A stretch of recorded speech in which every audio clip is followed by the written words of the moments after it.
trumpet and loud let it ring, Jesus is coming again. Cheer up, ye pilgrims, be joyful and sing, Jesus is coming again. Coming again, coming again, Jesus is coming again. Jesus is coming soon, very soon. Are you ready? Reasons of Faith deals with the evidence of our faith. Why we believe what we believe. Jesus says, "Not everyone who says to me, 'Lord, Lord,' will enter into the kingdom of heaven, but only those who are doing the will of my Father." Coming again, Jesus is coming again. Ang programang tumatalakay ng mga usaping may kinalaman sa pananampalataya sa Diyos. Ang pagtatanghal na sasagot sa mga katanungan patungkol sa banal na kasulatan. Reasons of Faith. Anumang uri ng paniniwala na walang pinagbabatayang katunayan o ebidensya ay matatawag na palapalagay lamang. Reasons of Faith deals with the evidence of our faith. Why we believe what we believe. Ito ang programang walang pinapanigan, ngunit mayroong tinitindigan. We don't take side, we take stand. Mula sa Reasons of Faith Media Ministry Studio, Manila, Philippines. Narito si Brother Melvin Sarmiento para sa Reasons of Faith Live.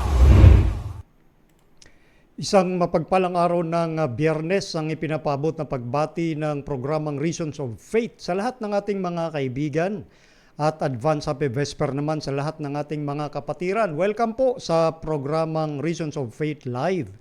Ang petsa po natin ngayon ay June 27, 2025 sa ganap na alas 5:44 ng hapon. Kumusta na po kayo? Sana'y nasa mabuti pa rin tayong kalagayan sa tulong at biyaya ng ating Panginoong Diyos. Ang ating paksang pag-uusapan ngayon ay may kinalaman po sa perfection of character, the great final trouble. Ito pong topic natin ay nakahango po kasi ito sa tanong ng ating pong taga-subaybay at mamaya babasahin po natin yung kanyang tanong. Kagaya nga po, nung tinalakay natin noong last program ay may kinalaman din po sa tanong. So mga tanong po ang ating pong tinatalakay po ngayon. So yan po yung ating paksang pag-uusapan. Yan po yung ating paksang lilimiin at hihimay-himayin. Kung nais din naman po ninyong mag-forward pa ng inyong mga biblical questions, ay malaya nyo pong maipadala yan sa atin pong Reasons of Faith official Facebook page. At doon po sa inbox ay nandun po yung inyong pwedeng isulat yung inyong mga tanong para nakapila po yan. So yan po yung atin pong announcement po sa inyo at patuloy na suportahan natin yung atin pong Reasons of Faith sa Facebook at maging sa atin pong YouTube channel ay pwede nyo pong i-share yung atin pong mga video dyan at mag-subscribe po tayo at para maparatingan din po natin ang lahat ng ating mga kapatid, maging yung atin siyempre na mga kaibigan na sila po yung atin pong pinaglilingkuran at sa ibang mga kapatid din na hindi pa masyadong nakakaalam ng mga katotohanan ng ating Panginoon. So yan po yung ating pagnanais na maging kabahagi po tayo sa pagpapalaganap ng atin pong ebanghelyo ng atin pong Panginoong Diyos. So yan po. At binabati ko nga pala yung atin pong pinanggalingan noong nakarang Sabado na ating lokal na iglesia dyan po sa C5. Kasama ko rin po siyempre yung aking kasama sa ROEF, Brother Greg at Sister Amy Matias. At salamat sa mga elder dyan po sa C5. Sila Brother Roy Paco, Sister Richelle at ang kanilang buong pamilya binabati natin. Ganun din sila Brother Japet Ong at ganun din yung kanyang may bahay. Sila Brother Jojo ay binabati natin. Ganun din ang kanyang buong pamilya. At lahat ng mga elders na po natin dyan. Sila Brother Michael at yung kanyang mga kasama nag-assist sa atin sa technical side. Pagpalain po kayo, mga kapatid po dyan. At sa lahat na po ay binabati po natin dyan. Di man natin mabanggit isa-isa. Ang inyong pangalan ay binabati ko po kayong lahat dyan at praise God. Masisigla ho talaga yung mga kapatid nito lalo na pagdating sa hapon. During our biblical question and answer ay talagang napakarami po nilang mga sensible na mga tanong batay po sa mga pangyayari sa huling araw. So lahat po kayo na mga nagtanong ay binabati po natin. Ano ho? So ganun din yung mga naandito sa atin pong live ay binabati ko rin po sila dito. Sila Brother Jesse Obrero, Brother Renato Chavez, Brother Ronald Baisa as always from Jeddah, Kingdom of Saudi Arabia. Sila Brother Vernon Arguelles sa Australia. Sila Lino Asmolo Jr. from Antipolo. Brother JC Gonzales mula po dyan sa Cavite. Ligarda Tora. Brother Ray Dinore from Northern Mindanao. Brother Jeremias Corpus. Sister Mercy Paco. Brother Dennis Agruda. Brother Jackie o Pastor Jackie Abugan mula po dyan sa Mountain View College. Brother Domingo Umbao from Igbaras, Iloilo. Binabati po natin lahat ng mga kapatiran po dyan sa Iloilo at sa buong Panay Island at sa buong Pilipinas at sa buong mundo na po. Brother Eddie Aguilar, Brother Jun Reyes, RG Consenia, si Brother Ed Kuchonko, Sister Malu Kuchonko at Sister Pauline. Binabati po natin dyan po sa Park Homes Muntinlupa. Sila Sister Leia Riyad from Riyadh, Saudi Arabia. Si Bems Bilar. Okay, binabati po natin from Pasay. May mga binanggit siya rito. Melvin Cristita, Sarmiento, Cartas, and to everyone. Yan, binabati niya. Annalyn Aurelianeda, yan, binabati natin. Si Brother Cesar Santa Maria mula po dyan sa Wawa Seventh-day Adventist Church. Boyet Esmeralda, Brother J. Palkatan mula po dyan, saan ka na kapatid? Sa Coron, Palawan. Napunta ka na sa Palawan mula sa Mindoro, kapatid na J. Sino pa? Brother Wilmar Bosotros Bugos mula po dyan sa Pine Seventh-day Adventist Church sa Baguio. Lay Zab, Sister Mila Bilar, Clarizel Quezon. Yan. Ronilo Itang from Kingdom of Saudi Arabia. Adia Arini from Quezon City. Brother Nino Riliermo mula po dyan sa Paradahan Seventh-day Adventist Church sa Tanza, Cavite. Ganun din sila Brother Robert, Sister Luisa ay binabati po natin dyan. Brother Ray Maasin mula po dyan sa Valenzuela. Mercedes Esteves, Joy Hermoso, Sister Virginia Vinida. At lahat na po kayo, binabati ko po. So mamaya naman po yung iba, atin pong babatiin after ng program natin. Basta makita ko po dyan ha. So habang bago tayo magsimula ay request ko, i-share po ninyo yung atin pong live na video po ngayon para mas maraming makinabang. At bukas nga pala,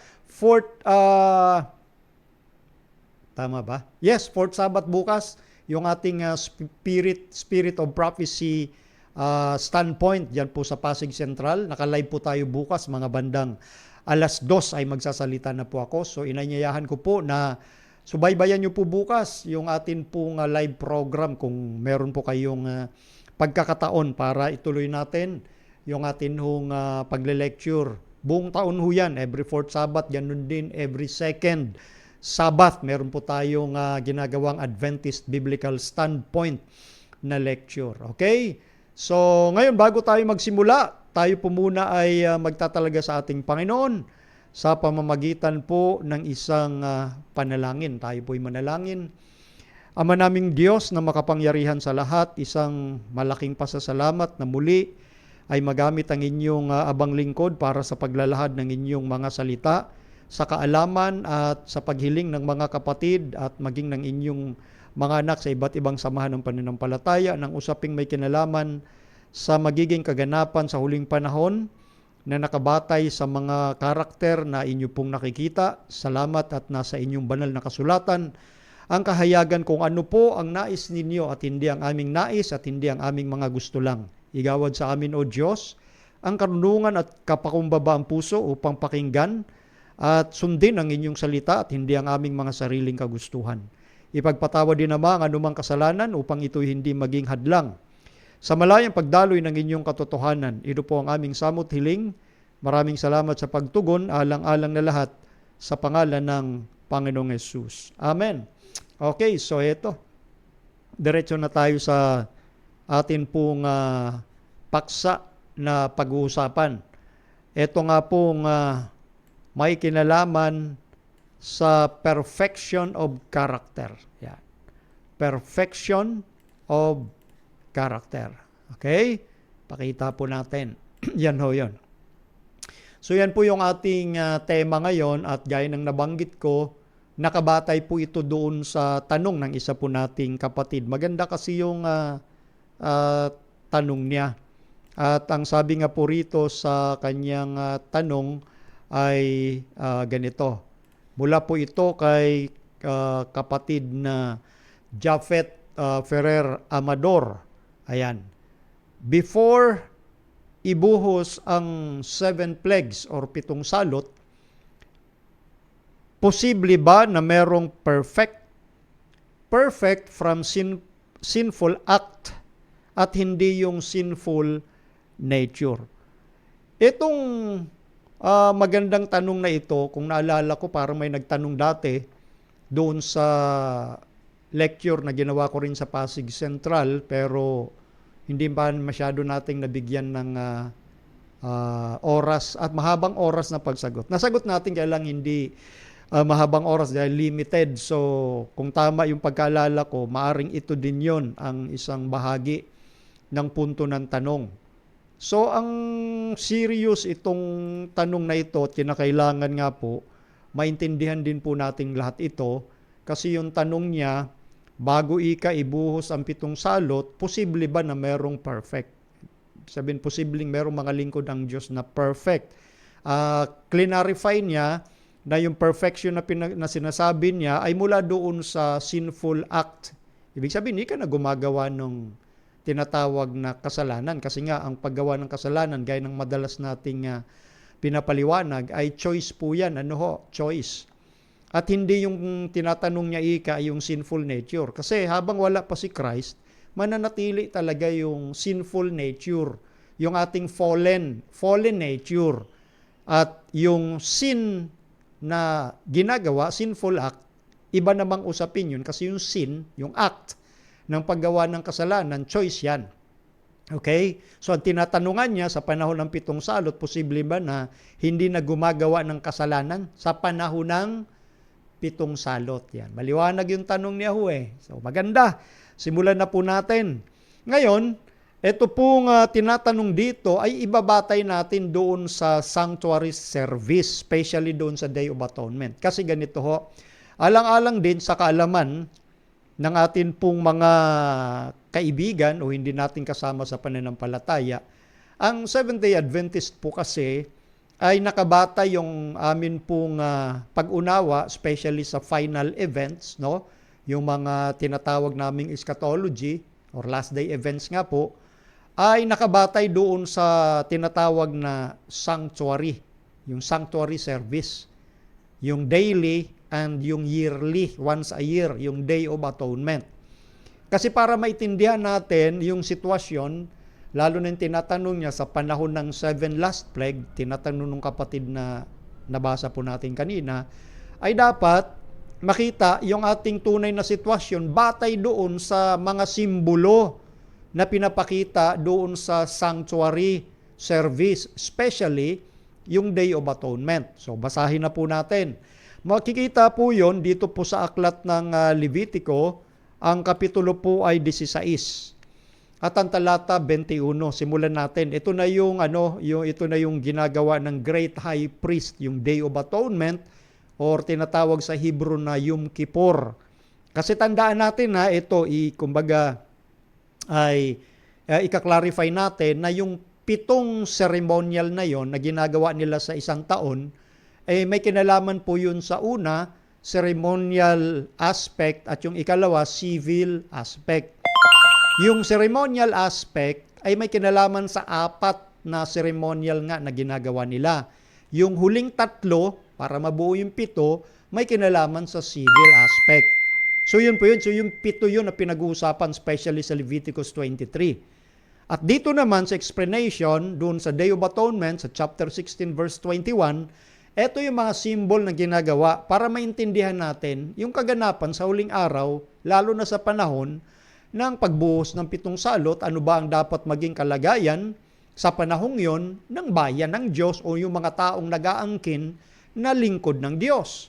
Sabi po rito, at ipapatong ni Aaron ang kanyang dalawang kamay sa ulo ng kambing na buhay at isasaysay sa ibabaw niyaon ang lahat ng mga kasamaan ng mga anak ni Israel. So maliwanag po yung seremonya na gagawin po dyan nito pong great high priest doon sa earthly sanctuary.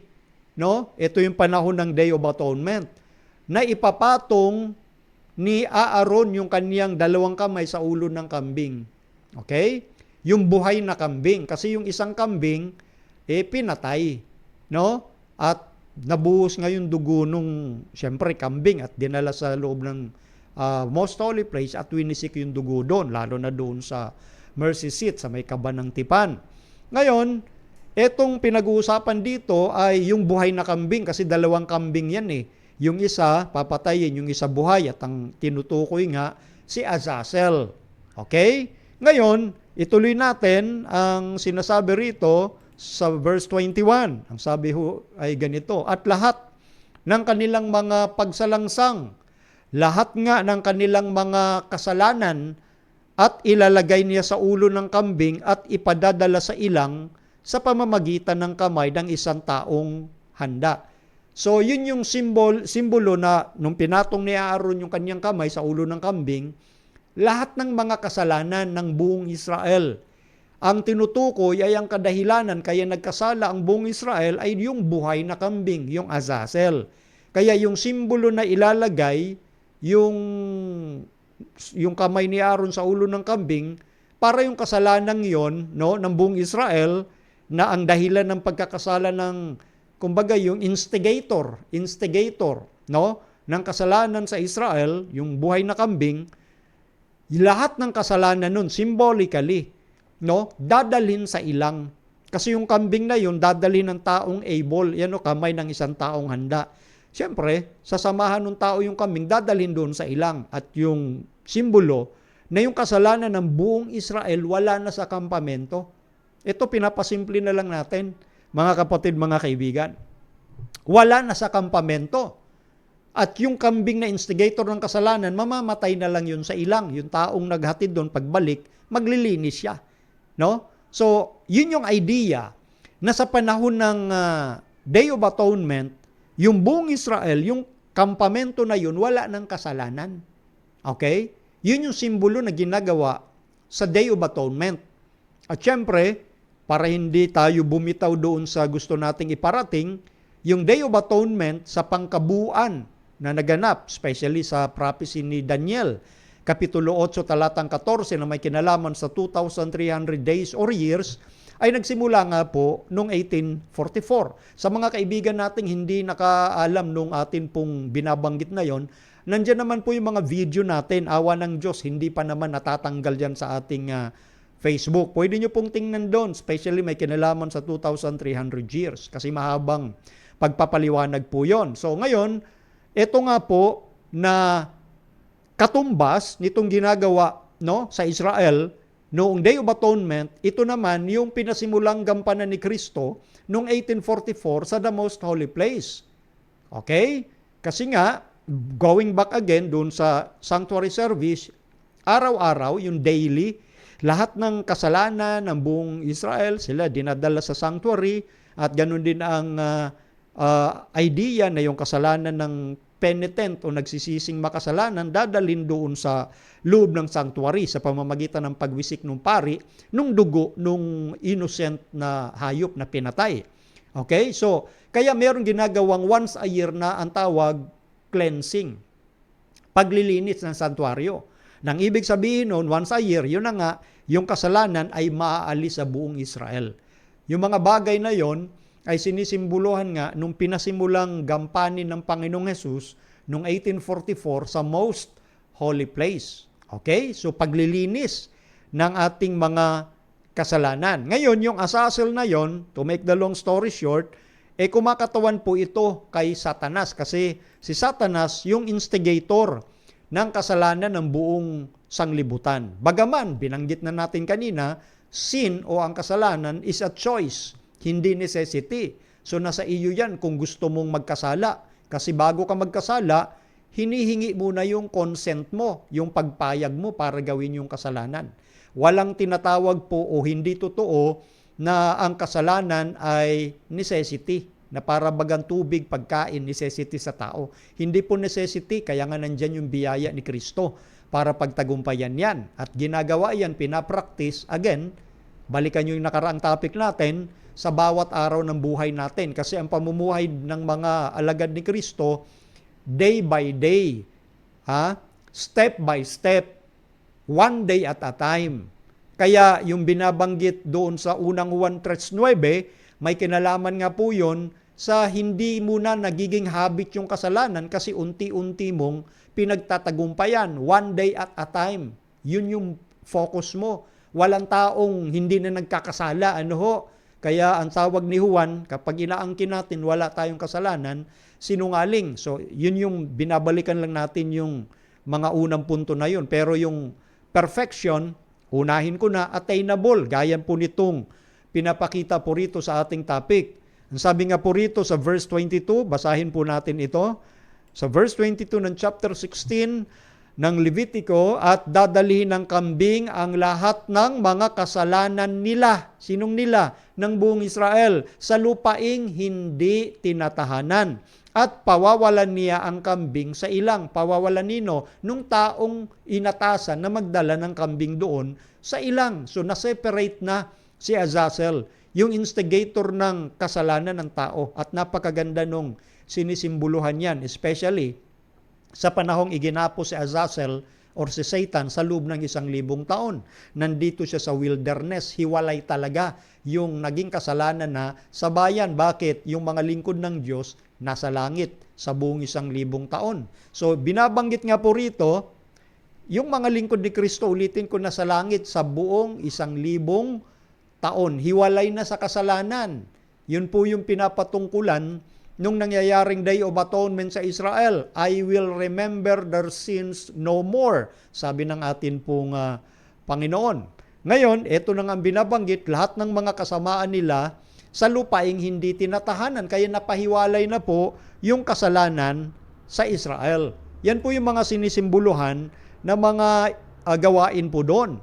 Talon tayo sa verse 30 ng Leviticus 16. Ang sabi ho rito, sapagkat sa araw na ito gagawin ang pagtubos sa inyo upang linisin kayo. Sa lahat ng inyong mga kasalanan ay magiging malinis kayo saan? Sa harap ng Panginoon. So para makaharap tayo sa Panginoon, especially sa panahong pinag-uusapan itong mga seremonyal, dapat malinis po tayo. Hindi po pwedeng uubra na meron kang tinitirang darling sins mo dyan sa panahong ito ng pagtubos. Kaya nga pinagtatagumpayan, kinamumuhian dapat ang kasalanan. Bago ko po ituloy ng lubusan, meron lang po kasing dalawang klase ng doktrina na umiiral sa mundo pagdating sa usapin ng kasalanan. Yung isang doktrina, ang kasalanan na pagtatagumpayan hindi dahil sa'yo. Wala tayong kakayanan yan. Yan ay gawa ng biyaya ni Kristo. May pangako ang Panginoong Yesus, magtatagumpay ka sa kasalanan. Okay? Yung kabila namang turo, hindi ka na magtagumpay sa kasalanan kasi andyan pa yung sinful nature mo. So kaakibat ng sinful nature, which is nandito pa rin talaga yan sa atin, sa panahon ng Panginoon, kapag ligtas ka, mababago yung ating katawan, maalis yung sinful nature natin.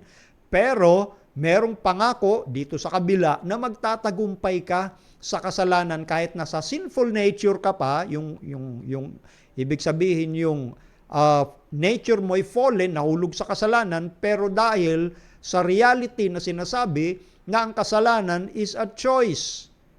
Choice po yan. Pansinin nyo si Adan, wala pa nga siya, inosente si Adan, pero choice niya na magkasala sa Panginoon. Hindi po aksidente yon. Wala ngang, kumbaga, inosente si Adan. Malinis yung kapaligiran, perfect. Maging siya, perfect sa kanyang state of being innocent, pero pinili niya magkasala.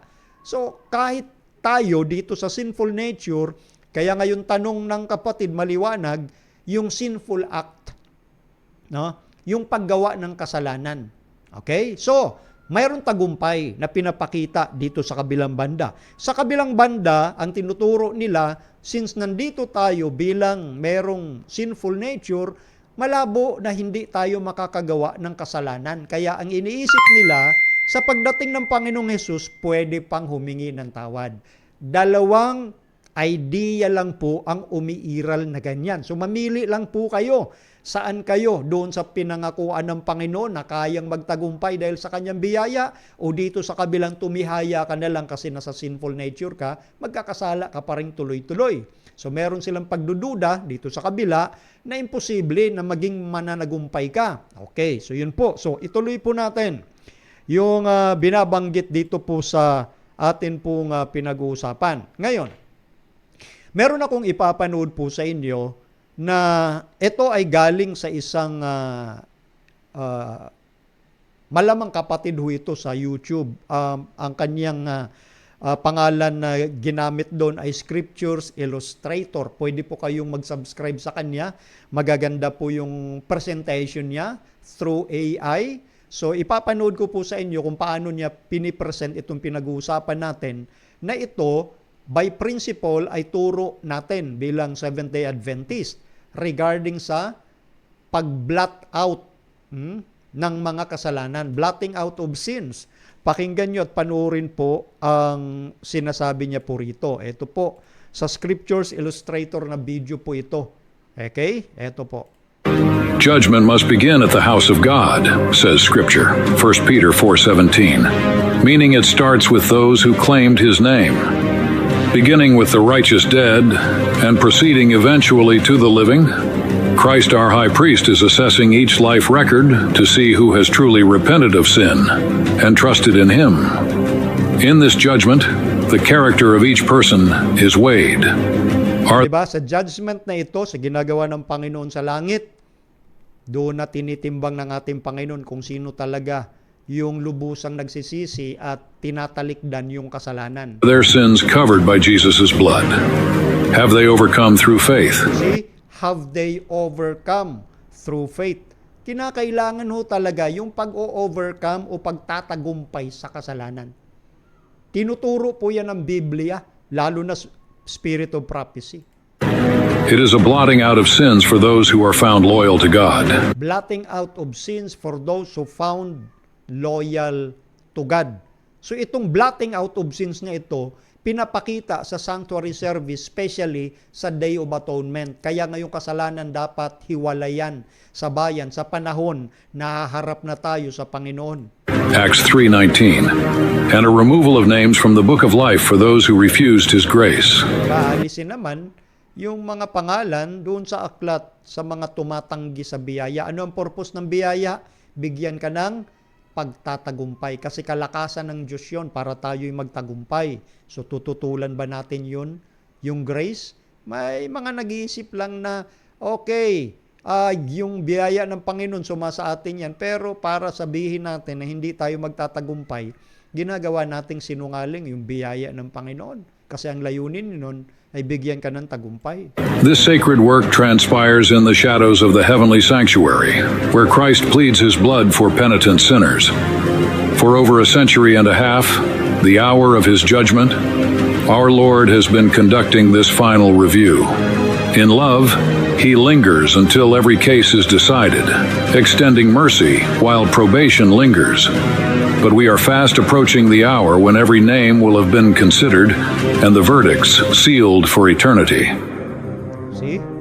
Yan yung ginagawa ng ating Panginoong Jesus doon sa Heavenly Sanctuary simula noong 1844, nung pagpasok niya sa the most holy place. Literal po yung sanctuary sa langit ayon sa Hebreo 8, 1 at 2. So yung final na ginagawa ng Panginoon, so ito'y dapat maging serious-minded yung mga nagsasabing alagad niya sapagkat nakasalalay po sa atin pong desisyon sa buhay na ito at sa ating mga ginagawa yung ating patutunguhan.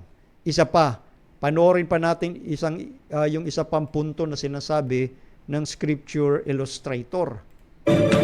This meant every Israelite was called to deep self-examination. Diba? Ito yung ginagawa sa Day of Atonement sa Israel. Once a year. Talagang malalim na pagsisiyasat sa kanilang mga sarili. Repentance and surrender as the high priest performed the final services. The entire ritual foreshadowed a greater reality. Yung ritual na yon, inaaninuhan yung greater reality. Yan na nga yung ginagawa ng Panginoon ngayon. Kaya ito ay kinakailangan maging seryoso tayo na siyasatin din natin ang ating mga sarili. Baka kasi masyado na tayong na-overwhelmed ng idea ng taga-sanglibutan na okay lang sa kalagayan mo bilang sinful nature. Okay lang yan yung mga ginagawa mo na yan. Kumbaga walang encouragement na pagtagumpayan mo kasi nandyan yung biyaya ng Panginoon. Di ba? Copies of the true things in heaven. Hebrews 9:23-24. Just as the high priest cleansed the earthly sanctuary, these services pointed to Jesus Christ, our true high priest, and his final work of atonement in the heavenly sanctuary for all humanity. The patterns of old, the sacrificed lamb, the sprinkled blood, the priestly mediation, all find their fulfillment in Christ. Lahat ng ginagawa doon sa earthly sanctuary, lahat ay katuparan yun ng ginagampanan ng Panginoong Jesus mula nung nandito siya sa lupa hanggang sa langit at sa pagpasok nga niya sa final phase of His ministry sa the most holy place since 1844. The stage was set for a cosmic day of atonement when Christ would cleanse the heavenly sanctuary and deal with sin once for all, just as the earthly ceremony had symbolized. Yun yung sinisimbolize kasi ng earthly ceremony. Kaya yun yung pinapakita, eksakto po yung sinisimboluhan, lalo na sa binabasa natin kanina, sa aklat ng Leviticus, ang kapitulo ay 16. Yun po talaga ang sinisimboluhan nun. Ngayon, pansinin natin, sabi rito sa verse 34 ng chapter 16 pa rin po, at ito'y magiging palatuntunang walang hanggan sa inyo na tubusin ang mga anak ni Israel dahil sa lahat nilang mga kasalanan na minsan sa isang taon. Yun yung yearly Day of Atonement. Minsan. Part yan ng civil law na ginagawa ng Israel. Ceremonial and civil. At ito ngang Day of Atonement, once a year na ginagawa ito sa Israel. At bago sila mag-participate, kasama na doon yung tunay na repentance para hindi sila maitakwil sa buong Israel pag hindi nila ginawa yon. Kanina binanggit natin na yung scapegoat ay kumakatawan kay Satan. Pansinin pa natin yung pagsasalarawan dito ng Scripture Illustrator. By the end of the Day of Atonement, the sanctuary was symbolically free from the record of sin. Kaya yung binanggit natin. Kaya sa panahon na yun ng Day of Atonement na ginagawa nga every year noon sa Israel, simbolo yon na lahat ng kasalanan maaalis na sa Israel. Okay? So, kumakatawan din ito sa panahon ng pagdating ng Panginoon na dapat pagharap natin sa Kanya, walang makitang kapintasan sa mga nagsasabing mga lingkod niya. Ano ho? Pinagtagumpayan nila yung kanilang mga kahinaan dahil sa biyaya ng Panginoong Diyos. The blame for those sins was placed on the scapegoat. yung blame doon sa kanilang mga kasalanan ay saan nilagay? Doon sa scapegoat, yung kay Azazel. Leviticus 16:20-22. So in the heavenly judgment, after every case is settled, the responsibility for sin will ultimately be placed upon Satan. Ayan o, yung pagsasalarawan dito, ito ay pagsasalarawan lang dito sa AI, si Satan ang instigator, siya yung responsible bakit nagkaroon ng kasalanan sa Israel. At ito nga, ipinapakita dito yung, kumbaga doon sa Israel, able man na magdala ng Azazel, ng kambing sa ilang. So ito ay pinapakita nga din sa Revelation 20 na ginapos ng anghel si Satanas. Simbolo pa rin yun, yung binabanggit sa mga bagay na yon. The antitypical scapegoat to bear punishment. What a merciful and thorough plan. God not only forgives sins, but will soon erase even their record for those who abide in Christ. I will remember their sin no more, he promised. Jeremiah 31:34. Yan yung binabanggit dyan, na magandang pangako ng Diyos. That's why merong blotting out of sins. I will remember their sins no more. Jeremiah 31:34. Yun yung purpose ng Day of Atonement, ihiwalay ang kasalanan. Hindi pwedeng humarap ka sa Panginoon na ikaw ay hilig na hilig pang gawin yung sinasabi mo na hindi ko mabitawang kasalanan. Choice mo yan, kaya hindi mo binibitawan. So merong encouragement sa Biblia, mga kapatid, mga kaibigan, ng pagtatagumpay. So doon tayo pumwesto sa pagtatagumpay. O ngayon, binasa natin sa Bible yung mga foundation ng katuruang ito regarding sa blotting out of sins before na humarap ka sa ating Panginoon. Dito naman sa Spirit of Prophecy, sabi sa With God at Dawn, page 68, paragraph 4. Pansinin niyo po ito. Ang sabi po rito, the work of the investigative judgment and the blotting out of sins is to be accomplished before, take note, before the second advent of the Lord. Simpleng pahayag, di ba? Yung gawain ng masiyasat na paghukom at yung pag-aalis ng mga kasalanan ay ginagawa bago dumating ang Panginoong Hesukristo. So ano yung mga nag-iisip na pagdating ng Panginoon, pwede pa tayong humingi ng tawad? Delikado po yun. Kaya nga sabi natin, pag nag-aaral po tayo, Biblia, pangunahin. Huwag po tayong makikinig lang sa mga iniidolo nating mga sikat sa paningin ninyo. Dahil kapag ganyan ang prinsipal ng tao, madadaya ka talaga ng kaaway. Kasi ang tiwala mo sa tao na, sa hinahangaan mo, hindi yung nababasa mo sa Biblia. Kaya yan ang tinuturo lagi natin dito. Huwag kayong umasa at humanga sa tao. Ang tao, prone to error yan. Pero kapag salita ng Diyos ang nabasa mo, yun ang mas pangunahing paniwalaan mo. Lalo na dito nga, sa binabanggit sa Spirit of Prophecy patungkol sa mga kapatid, kung naniniwala pa po kayo kay Mrs. White. Minsan kasi may mga nag-iisip na mas marunong pa sila doon sa propeta ng Diyos. May mga nag-iisip na walang kinalaman si Ellen White dyan sa pinag-uusapan natin. Pero pag gusto naman gamitin yung writings ni Ellen White, ginagamit naman. So labas-pasok sa kanilang prinsipyo. At kapag ganun, wala ka talagang prinsipyo. Kasi nagkakaugnay ang sinasabi ng Biblia at Spirit of Prophecy, hindi po yan naglalaban. So dito maliwanag, yung blotting out of sins nangyayari o mangyayari bago pa dumating ang Panginoong Hesus. So ano ang dapat mong maging kalagayan bago dumating ang Panginoong Hesus? Sa panahong yun, magiging nagtatagumpay ka na. Mananagumpay ka. Overcomer. Paulit-ulit yan na sinasabi sa Biblia. Lalo na sa mga simbolong ginagamit. For example, yung dalisay na iglesia sa 7 churches at yung unang kabayo sa 7 tatak. Mananagumpay yung iglesia. Merong pagtatagumpay. Bakit? Ang Panginoong Hesus nagtagumpay. So siya nga po yung ating halimbawa. Paano nagtagumpay ang Panginoon? Dahil sa kanyang total dependence sa kanyang Ama. Paano tayo magtatagumpay? Total dependence sa ating Panginoon. Ganun yung pattern.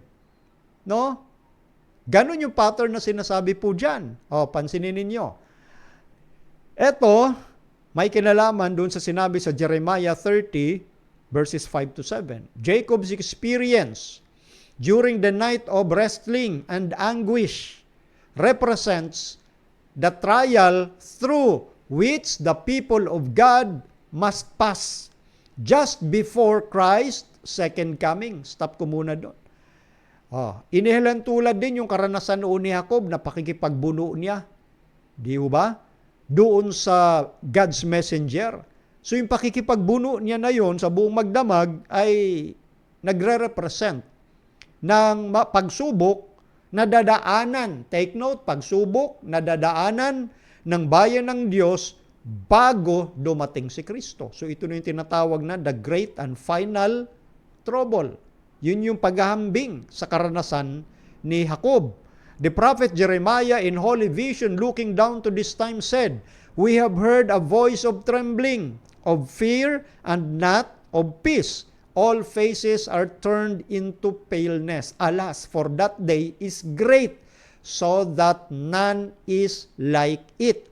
It is even the time of Jacob's trouble. But the good news, he shall be saved out of it."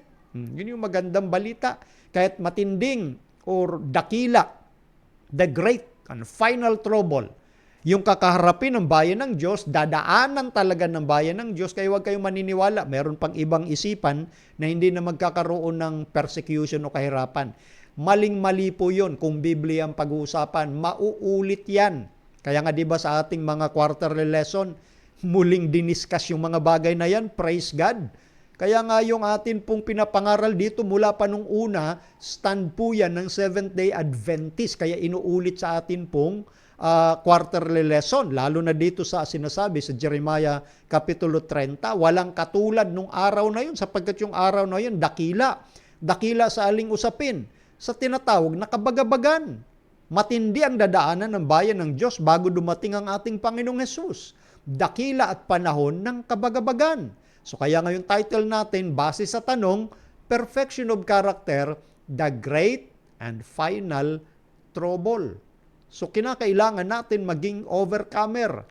Dahil pagdating ng araw na yan, naku po, kapag hindi mo ginagawa yung sinabi ng Panginoong, maging mananagumpay ka, feeling o pakiramdam doon sa sinasabi ng masigit na nakakaraming mga preacher na dahil nasa sinful nature tayo, imposibleng maging matagumpay ka. Naku po, ingat, ingat mga kapatid, mga kaibigan. O ngayon, sabi pa sa Patriarchs and Prophets, page 201, paragraph 3. When Christ shall cease his work as mediator in man's behalf, when this time of trouble will begin, then the case of every soul will have been decided. And there will be no atoning blood to cleanse from sin. Kapag natapos na ika ng Panginoong Hesus yung kanyang gawain bilang tagapamagitan, magsisimula na yung time of trouble na yun. Yung time of trouble na yun, yun yung binabanggit sa Jeremiah 30. Kaya nga sinusunod-sunod natin ang pagbasa. Dakila ang araw ng kabagabagang yon. Walang katulad yon. So meaning, kapag nagsimula na yon at ang malalaman natin, palit-ulit nating binabanggit dito, malalaman natin kasi merong dalawang uri ng time of trouble. Yung una, ang tawag, early time of trouble. At ang pangalawa, the greater time of trouble. At ang pinag-uusapan dito, greater time of trouble. Kasi yung mga case ng bawat tao ay napagpasyahan na. Sa pagpapasimula pala ng great time of trouble, lahat ng case ng tao napagpasyahan na. At wala na yung tinatawag na atoning blood. Wala na yung dugo ni Kristo para linisin ka sa kasalanan. So sa panahon pala ng time of trouble, sinasabi po rito, no, sa panahon ng great time of trouble, at ang great time of trouble na yon mangyayari sa pagbuhos ng 7 salot. So sa time na yon, dapat ikaw pala ay dalisay, spotless. Naging dalisay ka, again, hindi dahil sa iyong kakayanan, kundi dahil yan sa biyaya at kapangyarihan ng ating Panginoong Hesus. Sa gawa ng banal na Espiritu sa ating puso, kailangan to strive to be spotless. At yan ang paulit-ulit na sinasabi nga po ng Biblia, na madatnan kayo ng Panginoong walang dungis, walang kapintasan. Kasi bago siya dumating, mangyayari muna yung alin? The great and final trouble, dahil nga sa pagbuhos ng 7 salot. At bakit nabuhos yung 7 salot? Dahil doon sa paglapastangan sa 7th day Sabbath ng Panginoon. Yan yung panahon na ipinasa ang Mark of the Beast, International Sunday Law, binigyan ng Panginoon ng konting panahon para mag-decide ang tao, at kapag natapos na mag-decide sa kanilang choices, ibubuhos na ang una sa 7 salot. Sunod-sunod na po yun. At kasunod ng 7 salot, ang second coming. So maliwanag po ang binabanggit ng Biblia, especially doon sa panahon ng Day of Atonement sa Israel, earthly sanctuary, at sa panahon ng greater antitypical na sinasabi sa Biblia na maging kaganapan. Nagsimula noong 1844 sa pagsisiyasat ng Panginoon doon sa mga record sa aklat ng langit. Again, hindi po kailangan ng Panginoong Diyos yung aklat. Alam ng Diyos lahat. Kaya lang yung aklat na yon para po sa atin yon.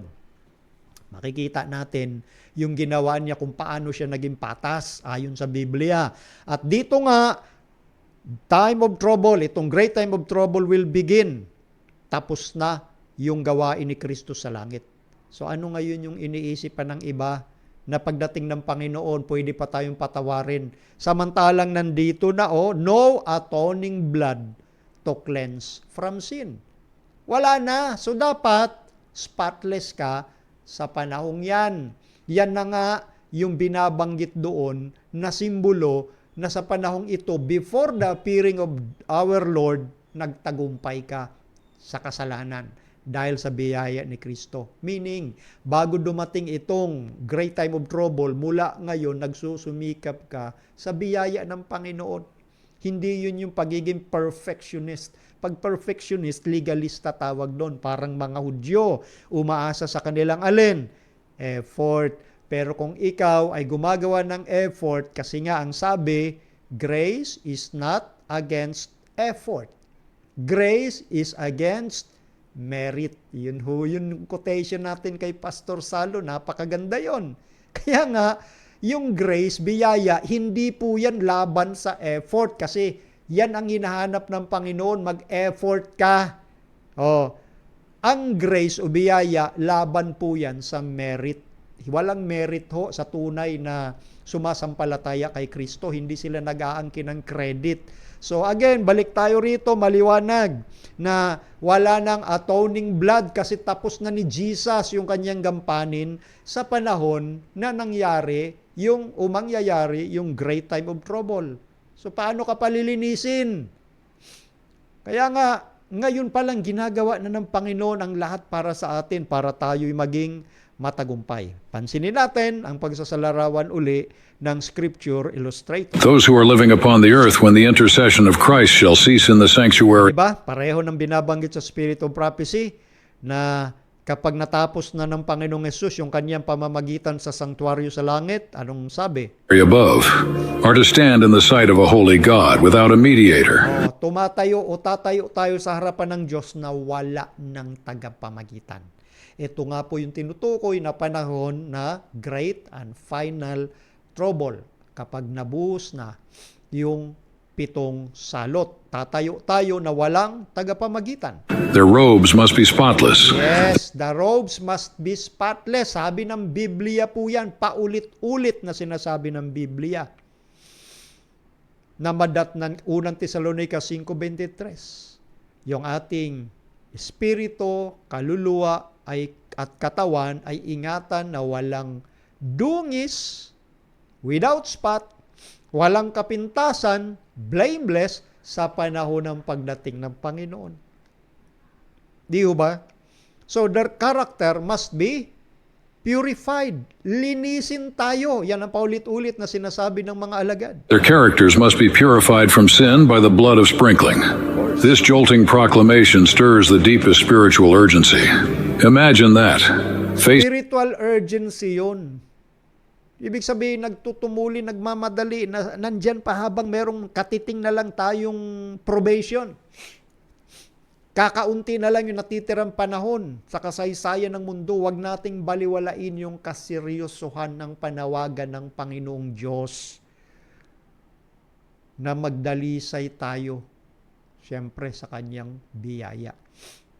Ano mang kasalanan na meron ka, tinatago pa ngayon, kahiya-hiya, ang tibay ng sikmura. Nangangaral, tapos gumagawa ka ng hindi mabuti, behind the scene, naku po. May panahon pa para pagtagumpayan mo yan. Ganun ho yun. Ano pa sabi rito? Sing a holy God with no mediator to plead on our behalf. It implies a time when Christ's work as our high priest is finished and every soul's destiny is eternally fixed. Who could possibly endure such a moment? Can you imagine? Wala na tayong tagapamagitan sa panahong yan. Who can endure in such a moment? Kaya wag nating babaliwalain yung mga punto na sinasabi niya. Those who are living Sabi sa Patriarchs and Prophets, again, sabi rito, when Jesus leaves his position as man's intercessor before God, the solemn announcement is made. Ayan na. Kapag binitawan na ng Panginoon yung kanyang gampanin, eto na yung solemn announcement. Nung binaba niya yung kanyang censer, meron siyang sasabihin. Ano yun? He that is unjust, let him be unjust still. And he which is filthy, let him be filthy still. And he that is righteous, let him be righteous still. And he that is holy, let him be holy still. Revelation 22:11. So sa panahon binitawan na o tinapos na ng Panginoon yung kanyang pamamagitan sa langit, ito nga po yung panahon ng great time of trouble na malalaman natin na yan yung panahong ibinuhos na yung 7 salot, yung mga liko magpapaliko pa. Yung marurumi, magpapakarumi pa talaga yan. Yung matuwid, yung banal, magpapakabanal pa. Yung matuwid, magpapakatuwid pa. Na-fix na po yung destiny niyan kasi naging habit na ng bawat isa diyan sa magkabilang landas, yung masama at matuwid. Naging habit nung masama na gusto na talaga niyang magpakasama. Ayaw niya sa katuwiran. Yung isa namang nagpapakabanal, yung isang matuwid, habit niya ang pagpapakabanal at pagpapakatuwid dahil sa biyaya ng Panginoon. Kaya sa panahon na hindi nalalaman ng tao na natapos na pala yung pamamagitan ni Kristo sa langit, na-fix na yung destiny ng bawat isa na ang pumili rin ay yung bawat isa. Hindi si Kristo. Ang pumili ng landas ng tao, tao ang pumipili dahil doon sa tinatawag na freedom to choose. So ito yung panahong sinasabi sa Revelation 22:11 na bago dumating si Kristo, na-fix na. Kaya, meaning to say, wala nang pag-asa yung mga taong nag-iisip na pagdating ng Panginoon, hingi ako ng tawad. Wala na. Di ba? Sabi ho ng Biblia, ang liko, magpapakaliko pa. Ang marumi, magpapakarumi pa. Ang matuwid ay magpapakatuwid pa. At ang banal, magpapakabanal pa. See? Kasi habit mo talaga na hindi pagtagumpayan yung kasalanan eh. O kaya liko ang tawag ng Biblia. Marumi ang tawag ng Biblia. Kaya ang panawagan ng Diyos at ng mga alagad, makalinis kayo. Magpakalinis kayo. O pinili mo magpakarumi. Pinili mong itago yung mga darling sins mo at isa ka sa mga proponent na mga mangangaral na imposibleng magtagumpay ka ika kasi nasa sinful nature ka. Yun yung landas na pinili nila.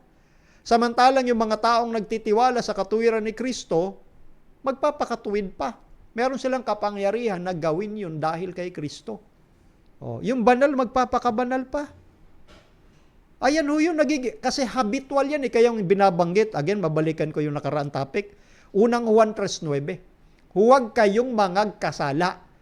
Meaning to say, yung habit mo, hindi yung paggawa ng mali, kundi yung paggawa ng katuwiran. Kung magkaroon ka ng, sabihin natin, bumagsak ka, nahulog ka sa kasalanan, o ay pangako ng Diyos sa unang Juan 2:1. Sabi doon, di ba, ang unang binanggit, mga mumunti kong mga anak, huwag kayong mangagkasala. Ngunit kung ang sino man ay magkasala, ibig sabihin, may mga time sa buhay natin, occasionally, kahit hindi natin, hindi tayo nagtagumpay sa time na yon, occasionally, nakakagawa tayo ng mistake, meron pa rin pangako ang Panginoon na linisin tayo, patawarin. At hanggang ginagawa mo yung pagtatagumpay, bawat araw malalaman mo na lang na yung ginagawa mong kasalanan na yun, hindi mo na pala ginagawa na. Dahil kanino? Sa biyaya ni Kristo. Yun yung power ng grace ng Panginoon. Yun yung power ng Holy Spirit na baguhin yung ating mga puso. Hitik na hitik yung turo dyan sa Biblia, from all down to the New Testament. Sabi ni David, create in me a clean heart. Hindi ba? Kaya yung madalas nating sinasabi, araw-araw yan ang ihilingin natin sa Panginoon. Likhaan niya tayo ng bagong puso. At mapapansin mo na lang, hindi mo nahilig gawin yung mali o yung kasalanan dahil merong victory na pinangako ang Panginoon, di ba? So ito na fix na yung destiny, kaya wag mag-isip ang sino man na pagdating ni Kristo, pwede ka pang humingi ng tawad. Pakinggan nyo pa ang sinasabi ng Scripture Illustrator. The close of probation.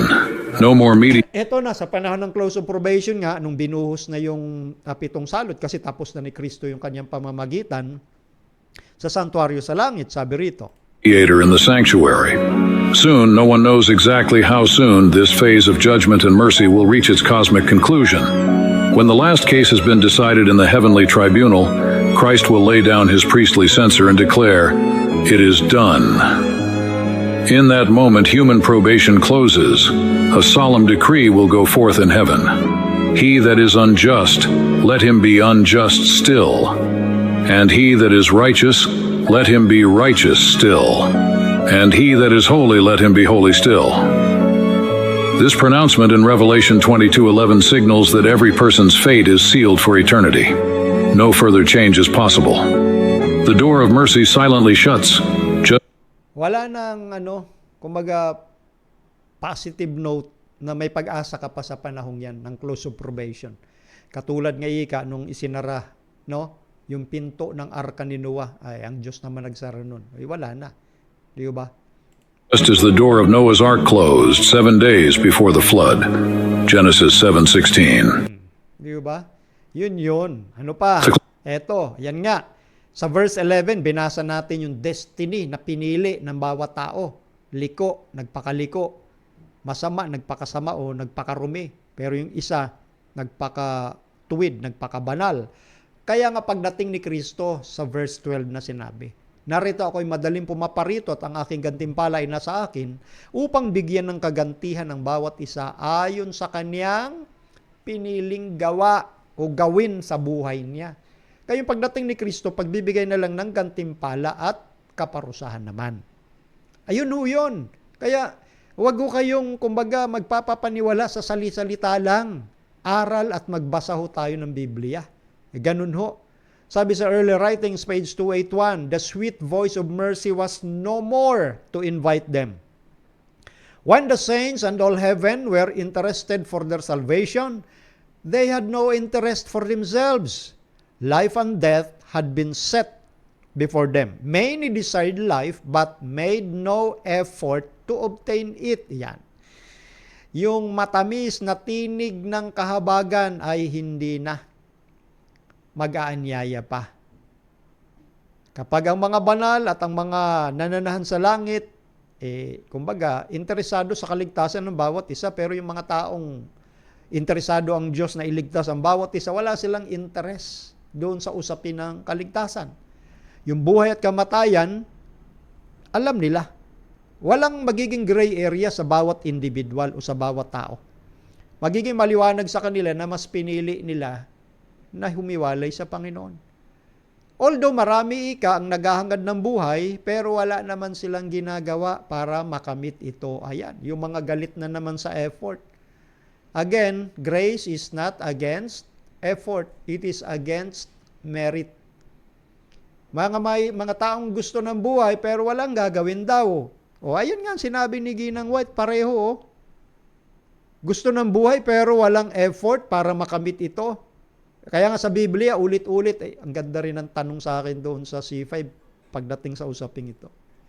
Kaya nga sabi ni Pablo, di ba? Philippians 2:12, work out your own salvation with fear and trembling. Hindi po nagbibiro. Hindi ho nabigla lang si Pablo na sinabi niya yon. Dahil alam niya yung buong usapin ng kaligtasan. Yung kaligtasan ginawa ng Panginoong Hesus, wala tayong ambag doon, wala tayong dagdag. Ang pinag-uusapan ho dito, kung paano mo isasabuhay yung kaligtasan ginawa ni Kristo sa iyo. At nung tinanggap mo, si Kristo pa rin ang tumutulong para magpatuloy ka, para maingatan mo yon sa pamamagitan ng iyong alin? Gawa, effort ang tawag doon, effort na hindi meritorious. Yun yung effort na na-produce ng grace. Gusto mo ng buhay pero tinuturo mo, hindi, wala ka nang gagawin, bahala na si Kristo lahat sa'yo. Sipin mo yun. Yan, ganun ka.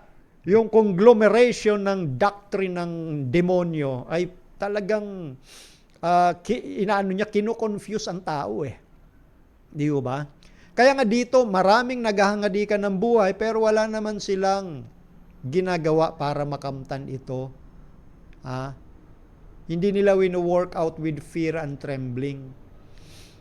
Sabi ni Pablo, for it is God who work to will and to do His good pleasure. Ang Diyos ang gumagawa para yung will natin tumibay.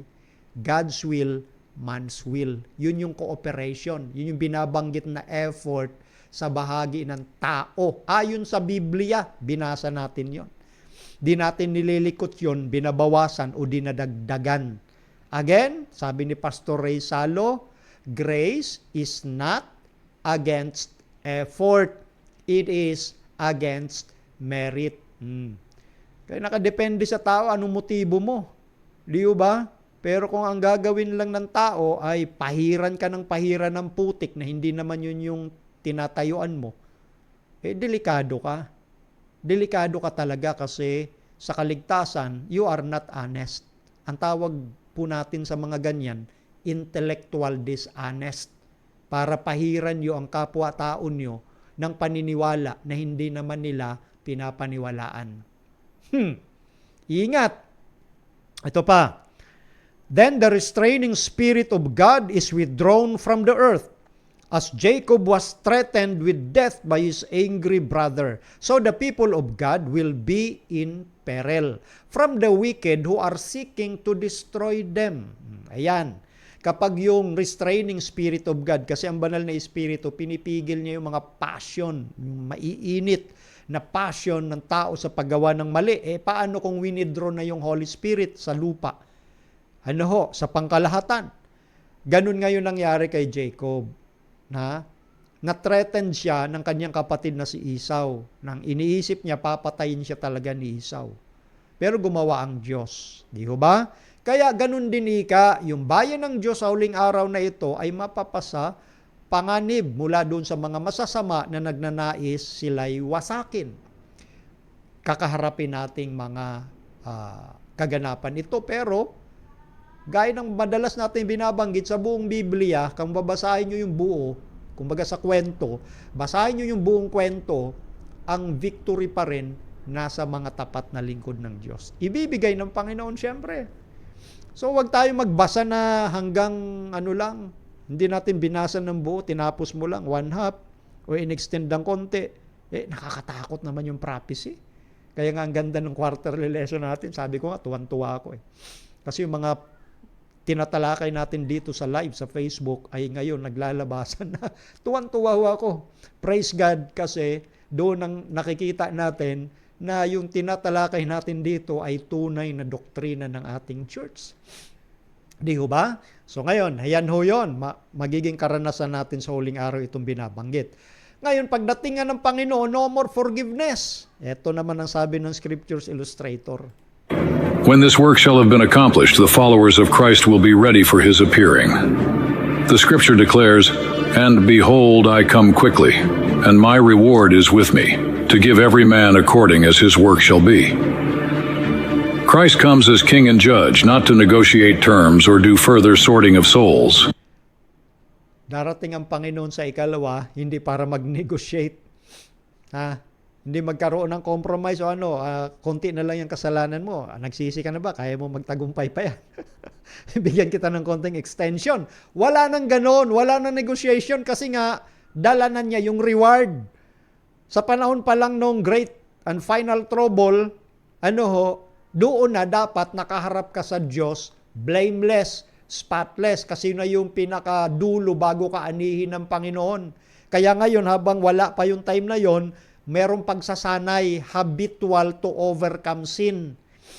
Iba yung, kumbaga, yung binabanggit natin, yun yung principle na sinasabi sa Bible. Habit na gawin ng tama, hindi yung habit na gawin ng mali. Kaya sabi sa unang Juan 3:9, huwag kayong magkasala. Sabi din ni Juan sa 2:1, ngunit kung ang sino man magkasala, kita nyo, meron talaga habang nabubuhay tayo si Satan, hindi titigil para gibain tayo. Pero may tagumpay. Basta maging habit mo lang, nagawin pa rin yung tama. Kahit walang nakakakita, kahit maliit na pagsubok, pagtagumpayan mo kasi naiipon yan. Na-accumulate yan mula sa maliit hanggang sa malaking victory. Tandaan nyo yan, mga kapatid, mga kaibigan. That has been completed in the investigative judgment.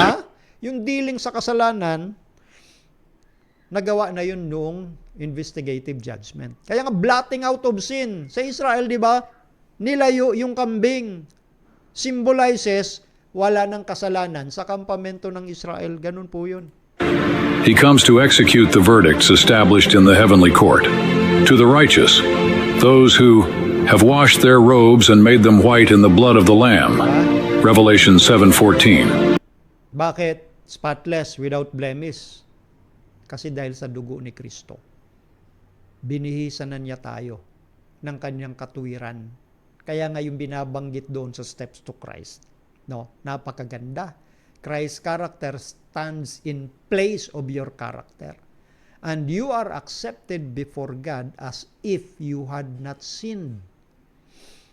Kung yun ang sinasanay natin, mga kapatid, mga kaibigan, mayroong victory at pagtatagumpay sa kasalanan. Yun yung sinasabi sa tanong na yung sinful act, hindi mo na ba magagawa? Magiging, yes, meron tayong pagtatagumpay. Every day. Kaya nga sabi ng Diyos, through spirit of prophecy, huwag nating sakupin ang buong buhay natin. One day at a time. Step by step. Kumbaga parang sa hagdan, hindi ka naman agad makakarating doon sa ika-10 baitang kung hindi ka nagsimula sa una. Yun yung principle. Step by step. Pagtatagumpay sa bawat araw hanggang maging habit mo yung pagtatagumpay. Ito naman ay laban doon sa ibang paniniwala, yung Holy Flesh Doctrine, na ngayon ay hindi ka na nagkakasala. Can you imagine, may mga ganong taong nagkiklaim na hindi na raw sila nagkakasala. Ang tawag ng Biblia, sinungaling. Kahit kayo mga prophet, kahit ngayon mga apostol, wala silang kiniklaim na ganon. Step by step, bawat hakbang ng buhay nila, pinagtatagumpayan nila yung anumang kasalanan. When this were Ito, binanggit na natin kanina, and as the patriarch wrestled all night for deliverance from the hand of Esau, so the righteous will cry to God day and night for deliverance from the enemies that surround them. Ito yung panahon ng great time of trouble. We are crying for God day and night, hindi dahil wala kang pananampalataya, kundi ito yung bukod sa gusto nilang maligtas yung buhay nila laban sa mga kaaway, yung crying day and night for deliverance, kung meron pa ba silang naiwang kasalanan, iniisip nilang mabuti. No? Kung meron pa silang kasalanan na hindi naihingi ng tawad.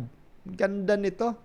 Had not Jacob previously repented of his sin and obtaining the birthright by fraud, God could not have heard his prayer and mercifully preserved his life. So, in the time of trouble, if the people of God had unconfessed sins, to appear before them while tortured with fear and anguish, they would be overwhelmed. So kaibigan o kapatid na nagtanong, eto na yung binabanggit, perfection, kumbaga wala ka nang ginawang kasalanan. Even in your sinful state during this time of trouble. So dito mayroong comparison.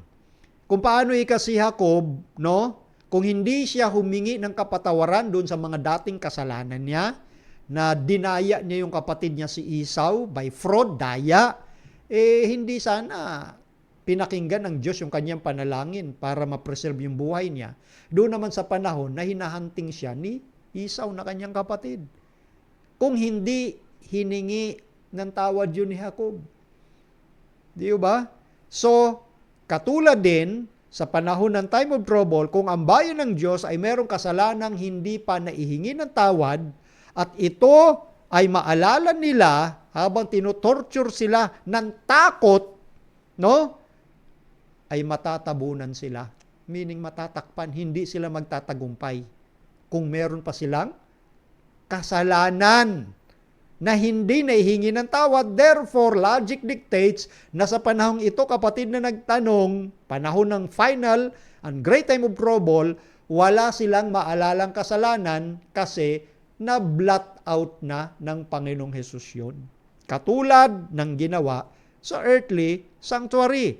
Despair would cut off their faith and they could not have confidence to plead with God for deliverance. But, while they have a deep sense of their unworthiness, they will have no concealed wrongs to reveal. Their sins will have been blotted out by the atoning blood of Christ and they cannot bring them to remembrance. Ayan. So kung may kasalanan pa ang mga nag-aangking lingkod ng Diyos sa panahon ng final trouble, ay talagang bibitaw sila. Ano ho? At hindi sila magkakaroon ng confidence to plead with God sa the great and final trouble. Pero, bagaman ika sila, merong malalim na pagkaunawa, pagkaalam ng kanilang, kumbaga, hindi tayo worthy sa harap ng Panginoon. Pero wala silang naitagong kamalian para ihayag. Wala na silang tinatagong kamalian eh. They will have no concealed wrong. Wala na silang tinatagong kamalian para ihayag pa. Bakit? Kasi nga yung kasalanan nila, naalis na sa pamamagitan ng dugo ng Panginoong Hesus. At kaya hindi na nila maalala pa yung kasalanan ngayon. Kaya ito yung panahon na even in our sinful state before the second coming of Christ, in our sinful nature or fallen nature, merong tinatawag na perfection. Kasi wala ka ng kasalanang maalala. Kaya ngayon, ang encouragement nga ng Biblia, tuloy-tuloy sa practice, habit na maging tapat ka. Hindi anong tawag doon? Yung lagi kang gustong makalamang sa kapwa mo. Ingat. So, yes, pakishare po ninyo, mga kapatid, mga kaibigan, yung live stream natin ito. Kasi, sulit na binabasa natin ang Bible at Spirit of Prophecy. Nagdadagdag lang tayo ng ilang mga video na, kaya nga sabi ko, Adventist itong gumawa ng AI na ito. Ang ganda ng mga presentation niya. Signs of the Times 466. The coming of Christ, focus. The coming of Christ does not change the characters. It only fixes them forever beyond all change. Yun yung pagdating ng Panginoong Hesus, hindi na yan yung babaguhin yung ating karakter. Kundi naka-fix na yan forever, wala nang mangyayaring pagbabago. Kaya nga, Revelation 22:11, liko, magpapakaliko pa. Masama, magpapakasama pa. Banal, magpapakabanal. Matuwid, magpapakatuwid. Naka-fix na yun bago pa dumating si Kristo. Liwanag niyan. Kaya ingat dun sa mga nagsasabing may pag-asa ka pa pagdating ni Kristo. Ngayon pa lang, gawin na natin ang pagtatagumpay. Ganun ho yun. Oh. Ano pa? Eto. Ay, wala na pala. Tapos na. Next question na pala ito. So ito lang muna. Kasi masyado tayong magiging mahaba pagka tinalakay pa natin ang sunod na tanong. Next naman ho, tatalakayin natin yung tanong na nakita natin. So ito yon, mga kapatid, mga kaibigan, lalo na doon sa kapatid na nagtanong regarding nga po doon sa posible before ibuhos ang 7 plagues, no? Posible ba na merong perfect from sinful act at hindi yung sinful nature? Yan. Di ba? So, ito nga, yung mga tinalakay nating mga punto na yon, pinapakita na sa panahon nga na ng great final trouble, dapat wala na. Spotless ka na. Kasi, nihayag mo na sa Panginoon yon. Yun ho yun. Hindi mo na maalala yun during the day and night crying for deliverance, kasi nga nilinis ka na ni Kristo, kaya hindi mo na maalala yun. So doon sa panahong yun, nakita natin na wala ka ng dungis, wala ka ng kapintasan. In other words, na perfect ka na ng Panginoong Jesus. Hindi mo gawa yung perfection. Gawa na yun ng Panginoon. That's why yung possibility ng perfection nandoon. Hindi lang basta possibility, assurance, katiyakan. Kaya yung mga nagdududa ho sa mga ganong isipan, manalangin ho tayo para mapakinggan, manalangin pa ho kayo para mapakinggan natin yung bulong ng banal na Espiritu. Ganun ho yun. Okay? So yun po yung atin pong pagsagot doon sa magandang tanong na yon. Tapusin natin ang programa sa pamamagitan ng panalangin, and then babasa po ako ng mga comment na makikita ko po rito, ha. Tayo po ay manalangin na sa atin pong pagtatapos. Ama naming Diyos, maraming salamat sa gabay po ninyo ng Santong Espiritu sa pagtalakay ng magandang tanong na ito. At harinawan natuto ang mga kapatid at mga kaibigan sa mga prinsipyo na inyong inihayag mula sa inyong salita at sa salita ng inyong propeta. Salamat o Diyos sa pagpapatawad at sa katiyakan ng pagtatagumpay na inyong iginagawad at patuloy na igagawad sa bawat isa sa amin. Pagpalain ng lahat ng mga kapatiran, mga kaibigan namin, ang bawat sambahayan ay inyong tulungan na makita ang inyong pag-ibig upang ang bawat isa ay makapagtagumpay laban sa kahinaan. Salamat sa pagdinig at patuloy na pagpapala na inyong igagawad, Ama, sa pangalan ng Panginoong Yesus.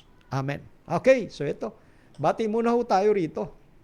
Brother Danny Galvez, Brother Jemar Sarmiento, Sister Ruth Laborte, dyan po sa Pateros, Laila Villa Gonzalo, Brother JC Manlungat,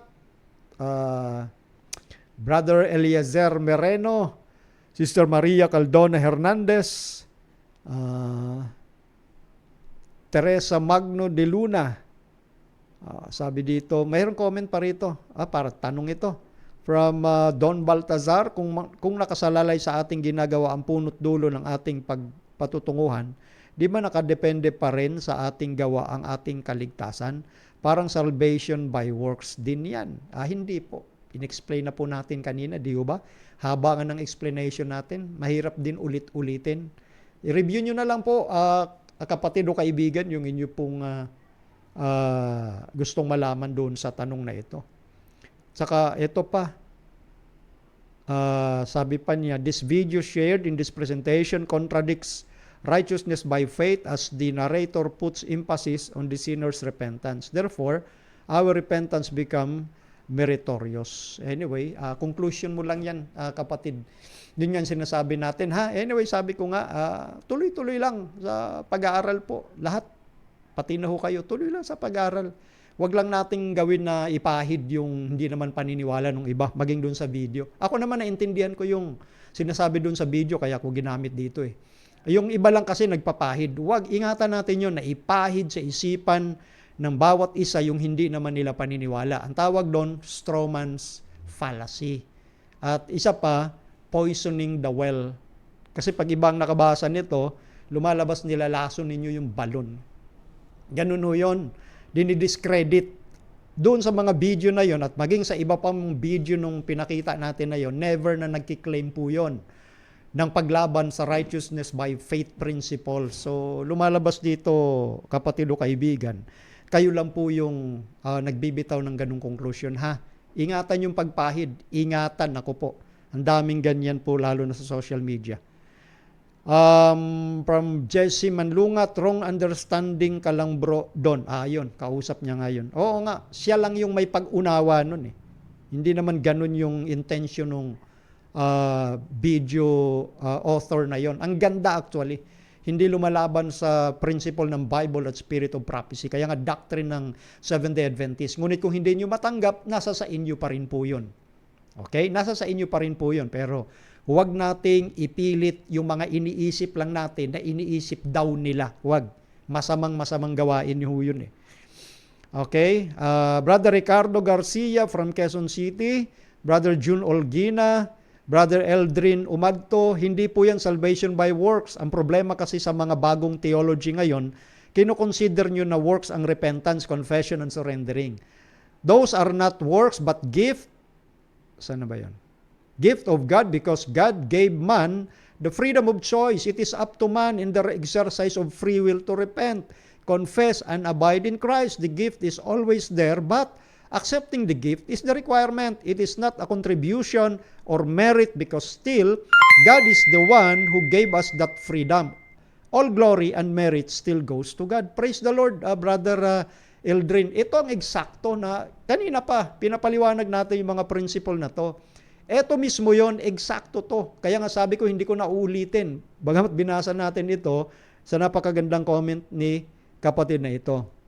Okay?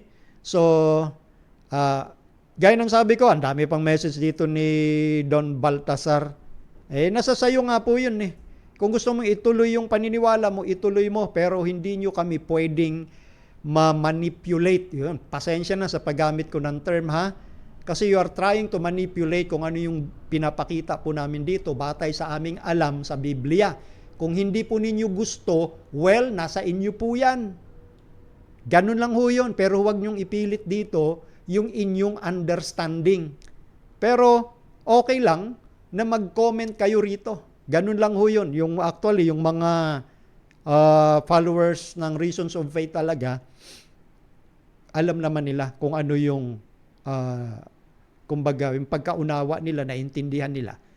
Katulad ng pagkaunawa namin po dito. Kaya nga sabi ni Brother Dwicky Servidad, malinaw bro Melvin. Praise the Lord kapatid. At sabi ni Brother Vernon Arguelles, panuorin mo muna yung naunang presentation bro, kasi part 2 na ito. Hindi, mga ano yan eh. Mga magagandang advice ng ating kapatid, no? Pero yun nga, pasensya na doon sa nabanggit ko ha na manipulative, maling terminology. Naghahanap ako ng ibang terminology. Basta, ang akin lang, yun nga, kung yun talaga yung gusto nyong paniwala, paniwala nyo yan. Pero kami dito, ang paniwala namin, yan mismo ang tayo ng Bible, Spirit of Prophecy, at ito mismo yung position ng Seventh-day Adventist Church. Hindi yung katulad ng sinasabi ni Brother Eldrin kanina. Kasi ang problema ngayon, yung mga new theology. Yun na talaga malaking problema dyan. Ganun yun. Brother Jason Mendoza, Brother Hope Casas, Brother Divine Gonzales Hortelano, Brother Rom Corrales Jr. Isipin mo, lahat na lang yun nga, yung, ewan ko may mga allergic sa salitang effort. Pag sinabing effort, para sa kanila pa rin, sarili mong ano yon, kumbaga, meritorious. Kaya nga paulit-ulit natin kino-quote si Pastor Ray Salo, kasi maganda yung sinabi ni Pastor Ray. Sabi niya, grace is not against effort. It is against merit. Pero kung ipipilit lang kasi lagi na, hindi, ano yan meritorious yan. Yun na nga ang sinasabi ko. Kayo mismo nagpapahid sa amin nun, na hindi naman namin paniniwala yon. Yun yung malaking problema. Ang tawag ko doon, ang tawag ko doon ay, fallacy din yun nakalimutan ko na tuloy. Priori, yan. Arguing in a priori way. Ano pag sinabing priori? Ito yung idea na kahit anong sabihin mo na mga katunayan na ito yung paniwala ko, ito yung sinasabi ng Bible, lahat ng yan, babaliwalain nila kahit anong paliwanag mo.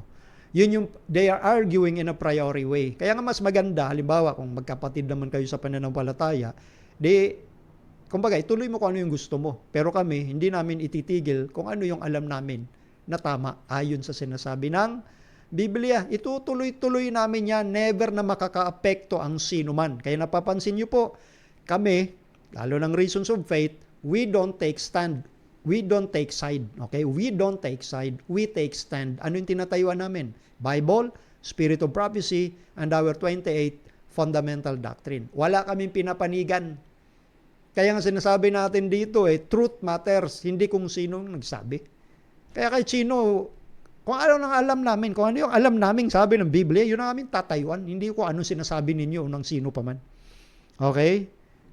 Sabi ni Brother Jason Mendoza, principles lang sa buhay ang tinuturo po nila dyan. Kaya nga, lalo din po akong na-inspire sa mga turo ng Spirit of Prophecy. Sana mapanood nyo ang mga naunang videos mula pa ng start ng program. Anyway, sharing lang ang program na to, walang pinipilit. God bless po sa pakiramdam nyo. Sana madaman nyo ang mga message at isa kabuhayan, baka kulang at naninibago po kayo. Ganyan din ako nung una, kung napakinggan ang ROF, pero nakatulong sa faith ko. Praise the Lord, Brother Jason Mendoza. Ganun lang. Ganun lang ho yun. So, kumbaga, pag medyo, halimbawa, pakiramdam nyo talaga mali ang sinasabi ng programa, di wala na kayo makinig. Ganun lang, kasimple yun. Or kundi, gawa kayo ng programa ninyo. Ayan, tayo kayo ng program, mangaral kayo, di tingnan natin kung merong maniniwala at makikinig at manunod sa inyo. Pero nasa sa inyo pa rin yun. Di ho ba? So, ganun lang ho yun. Tayo kayo ng program, kasi ako naniniwala, pag ikaw ay merong katotohanan ng dala-dala, iniisip mo talaga, galing sa Panginoon talaga to di anong nakakahadlang para mag-broadcast kayo gaya ng ginagawa namin? Huwag lang yung kasi alam mo, yung mga keyboard warriors, hindi masyadong yan, medyo, anyway, basta yun lang, ayoko na magdagdag. Brother Roselito Torrienda, Renz Ibano, Brother Cesar Santa Maria, Diyos lang nakakaalam kung tunay kang nagsisisi sa ating mga kasalanan. Of course, kapatid. Sister Che Pamparo, habang tumatagal, talagang mas lumilinaw ang explanation niyang salvation by grace. Praise God. Yes, praise the Lord, kapatid na Che Pamparo. Brother Francis Tolentino, Brother Richly Benlero, anong no sound, kapatid? Baka sa mo, sa dating lang sa signal dyan sa inyo. Brother Cesar Diones, well said, Bro Melvin, the doing of God's will is motivated by man's love to God. Not to gain favor, but an act of gratitude towards God. God bless ROF Ministries. Ayun. Halos na nakita ko naman, halos lahat nakakaintindi naman. Brother Bobot Delgado from Antique, Sister Marciano Vasquez. Sabi ni Brother Vernon, sabi nga ni Pablo, hindi sa inaring inabot ko na, kundi ako'y nagsisikap. Kaya by works din yata si Pablo, Brother Vernon. Baka by works din yan. Novem Lev, Helen Celebreya, Teresita Verian, Marlon Manipon, yan, Perlita Sukahe, yan. Hanggat nakikita ko po, binabasa ko si kapatid na Renato Maceres Nero, kumusta ka na, kapatid? Patuloy kang magsumikap. Kaya lang, baka by works yan, Nakarinig lang magsumikap. Brother Joel Baltazar, kumusta ka na, kapatid? Hindi ka na yata nadalaw sa Pasig, Rodora Bolasco. Bukas nga po, merong tayong pa-lecture sa Pasig, yung ating Spirit of Prophecy standpoint. Fourth Sabbath po kasi bukas. Okay? Brother Ronald Rendora, maraming salamat po, Bro Melvin, sa magandang paliwanag. Amen and amen. Kakaintindaman yung iba. Praise the Lord. Brother Richard Galang, yan. Diyan sa munisipyo ng Quezon City Hall, kasama ni Agent Lopez, binabati natin. Yung Agent Lopez, hindi natin kasama sa pananampalataya yun, Pero tuloy-tuloy na nakikinig sa programa natin. At yung iba pa, na hindi ko mabanggit, yung iba, Sir Leo Saluna, ganun din. Binabati kita. Brother JC Gonzales, purihin ang Diyos sa maliwanag na topic. Kailangan pagdating ni Kristo, wala ng kasalanan. Malinaw naman na binasa natin. Sister Arlene Sobaria at Brother Dudes mula po dyan sa Nueva Ecija, dyan sa Cabiao. Haplar Ois. Brother Delmer, Brother Nelson Ganyola from Los Baños, Laguna. Sige, yung mga na-late, pwede nyo namang i-review na lang. Ano po yung title ng video? Scriptures Illustrator sa YouTube po yan. Brother Eddie Aguilar, yan. Brother Jeremias Corpus. Ang aking pinsan, Nil Tabat Salvador, dyan po sa Laguna. Liz Mara, Rins Ibano from Davao de Oro. From Matyaw, Pantukan. Yan. Sister Lenlen. Okay. Brother Domingo Umba, we are not saved by works. Yes, paulit-ulit naman nating sinasabi lagi. Yan. Okay na. Marami pa rito. Brother Richard de la Cruz, Tenorio. Brother Dwiki, sabi niya, approve na tayo. Ibig sabihin, kasama na sa listahan, papunta sa langit, spotless na. Amen, bro. Sabi ni Brother Mac Padilla, kumusta ka na kapatid? Si Desmond Ford, pinagmulan ng maling turo ngayon, tapos tinuturo din sa AUP. Binabasa ko lang ha. Di yan bago, noon pa yan. Tama yung turo dito sa ROF kasi nag-aaral talaga, hindi nakikinig lang. Praise God, Brother Mac, no? Eto si Brother Mac Padilla, kabisado rin niyo yung mga history nung nakaraan, lalo na yung mga nagsulputang theologian na eto na disfellowship to sa atin, itong si Desmond Ford, at karamihan ng principle na tinuturo ni Ford, naririnig namin ngayon. Kaya alam namin yung mga pinagmumulan ng argument ninyo. Disfellowship na po ito pero nangingibabaw pa rin yung kanyang idea. Yun yung mga new theology na tinatawag. Thank you, Brother Mac. Brother Aham de Leon, yan. Sister Helen Aaron. Si Brother Kokoy Tan, binabati natin dyan sa De La Paz at yung sa Santa Rosa, Seventh-day Adventist Church. Brother, siyempre, binabati ko si Brother Rocky Santos ng Kautusan at Patutoo. Yan. Brother Dave Thompson. Yan. Brother Richard Galang. Tama po kayo, Bro Melving. Poisoning the well ang iba. Pwede naman sigurong ituro ang righteousness by faith nang hindi sisirain ang pagsunod. Ang pagsunod ay hindi merit sa kaligtasan.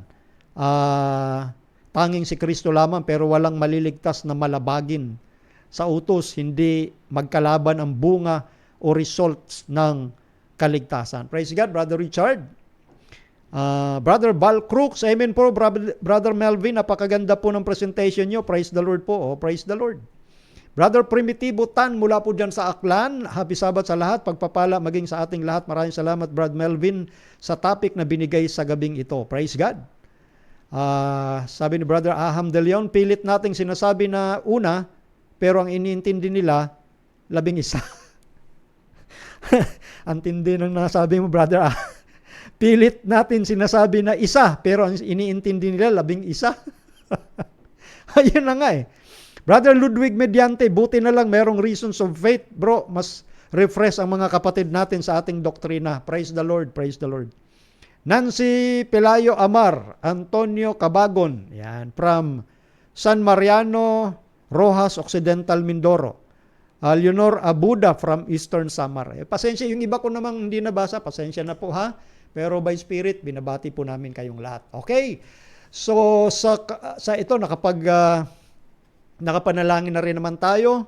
So, tayo'y magpapaalam na po. At eto, ang ating programang Reasons of Faith ay pansamantalang nagpapaalam sa pangalan po ng aking sambahayan, ang aking may bahay, Maiden Sarmiento, at ang aking unika iha, Princess Alia Sarmiento. Ito po si Brother Melvin Sarmiento na nagsasabing pagpalain tayong lahat ng ating Panginoong Diyos.